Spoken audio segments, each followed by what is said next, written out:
worse with every generation. For some reason, it just keeps getting worse. I'll give you an example of that. There's a condition in combat, most people know about it. It's when a fighting person's nervous system has been stressed to its absolute peak and maximum, can't take any more input. The nervous system has either snapped or is about to snap. In the First World War, that condition was called shell shock. Simple, honest, direct language. 2 syllables. Shell shock. Almost sounds like the guns themselves. That was 70 years ago. Then a whole generation went by, and the Second World War came along, and the very same combat condition was called battle fatigue. 4 syllables now. Takes a little longer to say. Doesn't seem to hurt as much. Fatigue is a nicer word than shock. Shell shock. Battle fatigue. Then we had the war in Korea, 1950. Madison Avenue was riding high by that time, and the very same combat condition was called operational exhaustion. Hey, we're up to 8 syllables now. And the humanity has been squeezed completely out of the phrase. It's totally sterile now. Operational exhaustion. Sounds like something that might happen to your car. Then, of course, came the war in Vietnam, which has only been over for about 16 or 17 years. And thanks to the lies and deceit surrounding that war, I guess it's no surprise that the very same condition was called post-traumatic stress disorder. Still 8 syllables, but we've added a hyphen. And the pain is completely buried under jargon. Post-traumatic stress disorder. I'll bet you if we'd have still been calling it shell shock, some of those Vietnam veterans might have gotten the attention they needed at the time. I'll bet you that. I'll bet you that.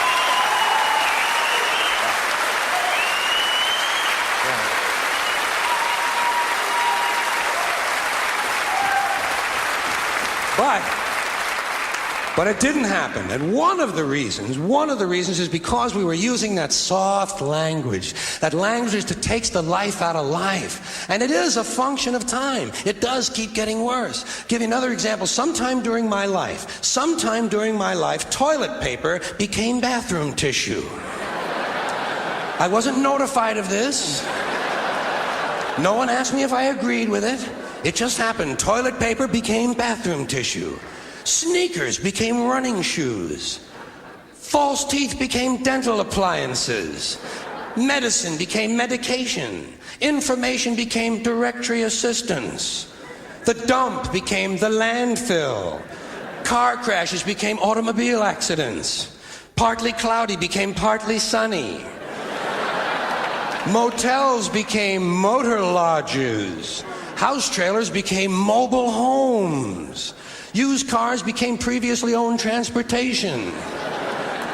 Room service became guest room dining. And constipation became occasional irregularity. When I was a little kid, if I got sick, they wanted me to go to the hospital and see the doctor. Now they want me to go to a health maintenance organization or a wellness center to consult a healthcare delivery professional. Poor people used to live in slums. Now the economically disadvantaged occupy substandard housing in the inner cities. And they're broke. They're broke. They don't have a negative cash flow position. They're fucking broke.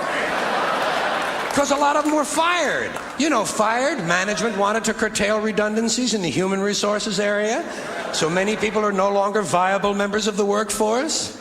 Smug, greedy, well-fed white people have invented a language to conceal their sins. It's as simple as that. The CIA doesn't kill anybody anymore. They neutralize people. Or they depopulate the area. The government doesn't lie. It engages in disinformation. The Pentagon actually measures nuclear radiation in something they call sunshine units. Israeli murderers are called commandos. Arab commandos are called terrorists. Contra killers are called freedom fighters. Well, if crime fighters fight crime and firefighters fight fire, what do freedom fighters fight? They never mention that part of it to us, do they? Never mention that part of it.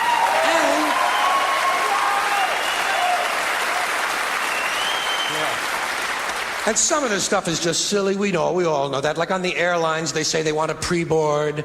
Well, what the hell is pre-board? What does that mean? To get on before you get on? They say they're going to pre-board those passengers in need of special assistance.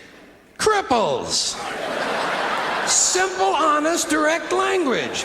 There's no shame attached to the word cripple that I can find in any dictionary. No shame attached to it. In fact, it's a word used in Bible translations. Jesus healed the cripples. Doesn't take 7 words to describe that condition. But we don't have any cripples in this country anymore. We have the physically challenged. Is that a grotesque enough evasion for you?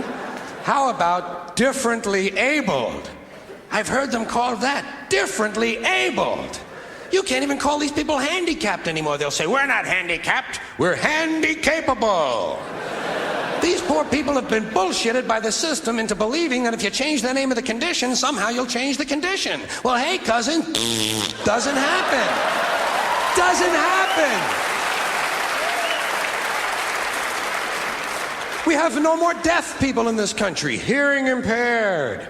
No one's blind anymore, partially sighted or visually impaired. We have no more stupid people. Everybody has a learning disorder. Or he's minimally exceptional.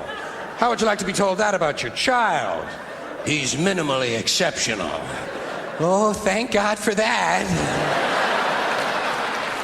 Psychologists actually have started calling ugly people those with severe appearance deficits. It's getting so bad that any day now I expect to hear a rape victim referred to as an unwilling sperm recipient.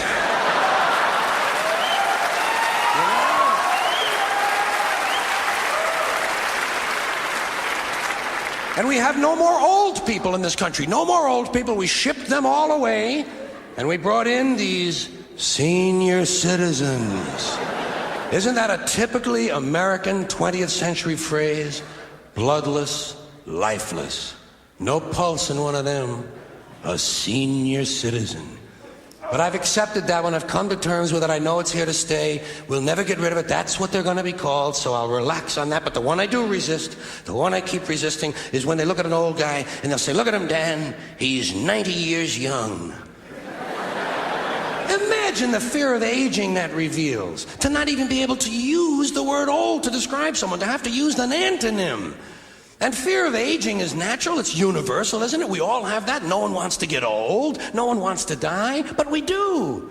So we bullshit ourselves. I started bullshitting myself when I got to my 40s. As soon as I was in my 40s, I'd look in the mirror and I'd say, well, I guess I'm getting older. Older sounds a little better than old, doesn't it? Sounds like it might even last a little longer. Bullshit, I'm getting old. And it's okay, because thanks to our fear of death in this country, I won't have to die. I'll pass away.